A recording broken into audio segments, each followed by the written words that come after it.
Today's adventure will take us to Tulum, Mexico, where we'll visit the ancient Mayan ruins.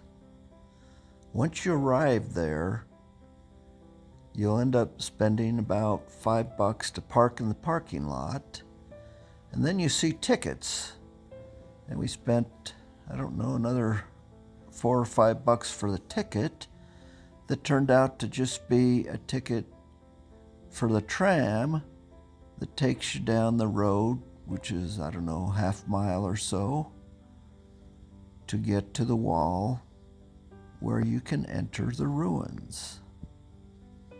So if you want to save a few bucks, you can skip the round trip ticket on the tram and just hike up and get your entry ticket into Tulum that's about $4 or $5. We had a car rental, and the drive from where we were staying in Playa del Carmen to Tulum is about 45 minutes. Quick, easy drive down the 307.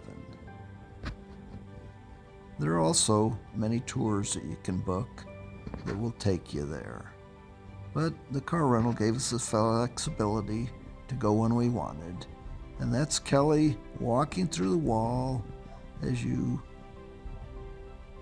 get your first glimpse of some of the ruins in Tulum. Here I am, Tulum. Spectacular place.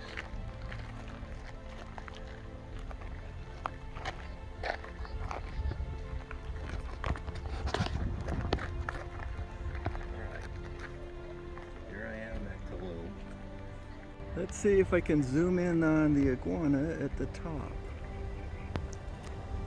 I'll zoom in and you'll see a spiny-tailed iguana, Tenosaurus similis, sitting up at the top.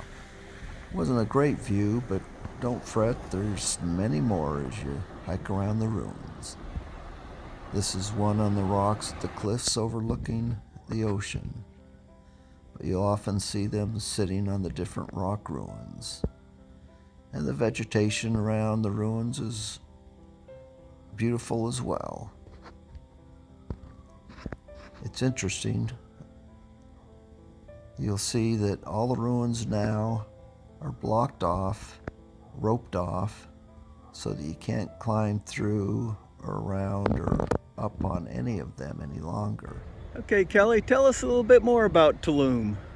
Well, Tulum was one of the most important commercial ports on the East Coast, with a high degree of influence in the Maya area. Its territory was independent and formed part of the Castillo or province Cuchubal of Icab.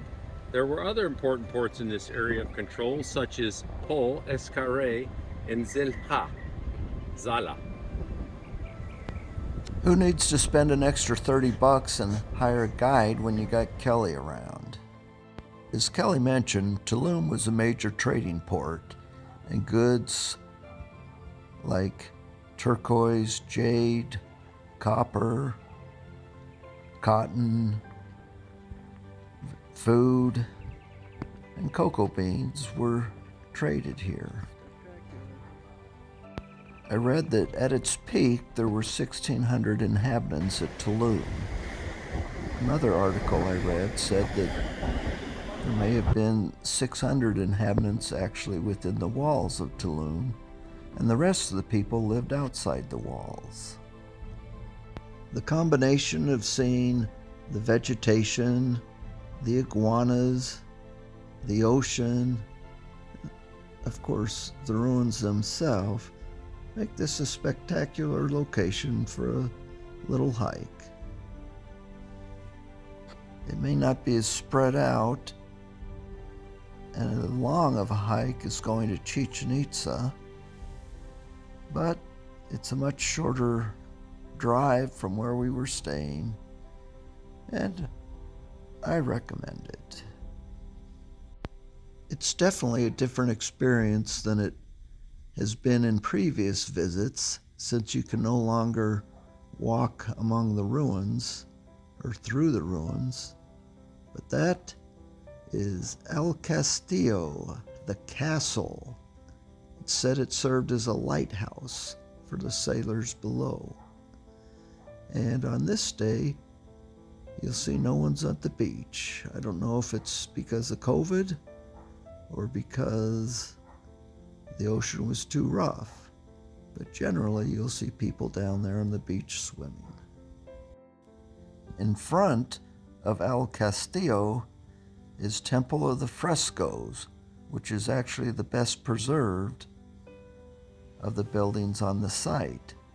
And if you were still able to peer inside, you would see some of the murals where the color paint can still be observed and is still intact. It's just interesting to walk along the trails and see the various ruins and wonder how the people lived, what they did, what life was really like. There are about 5 of these entrances through the walled city, and in this we're actually walking from the interior back outside.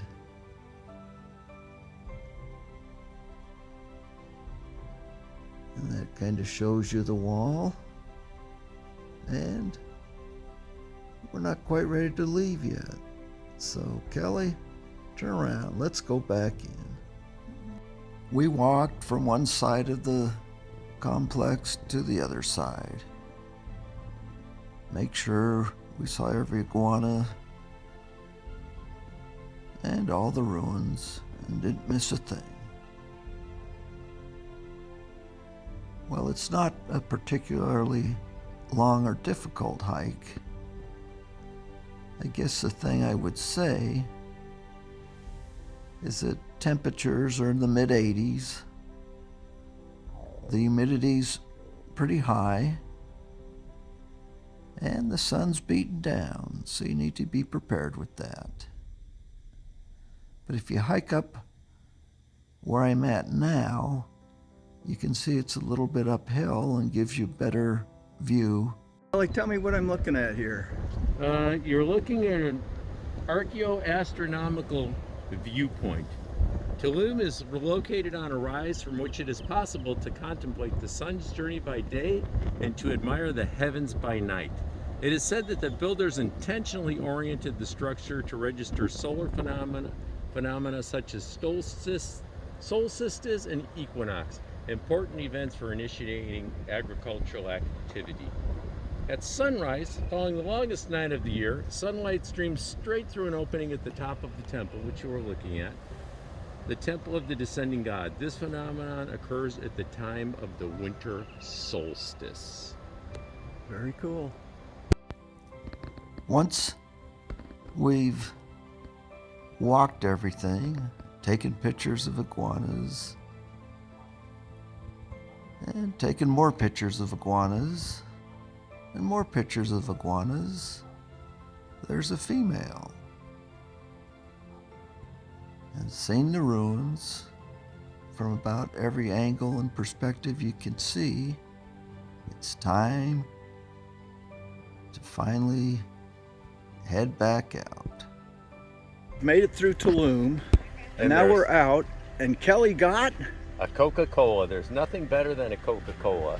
And Jerry has turned me into a Facebook star, Instagram star. He has made me into a giggling little girl that likes nothing better than talk on video anymore. This is Coca-Cola. This is the original, and it's from Mexico.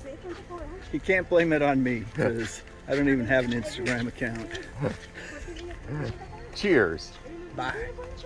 Earlier, he'd referred to it as diabetes in a bottle, but I guess he didn't want to refer to it that way on camera.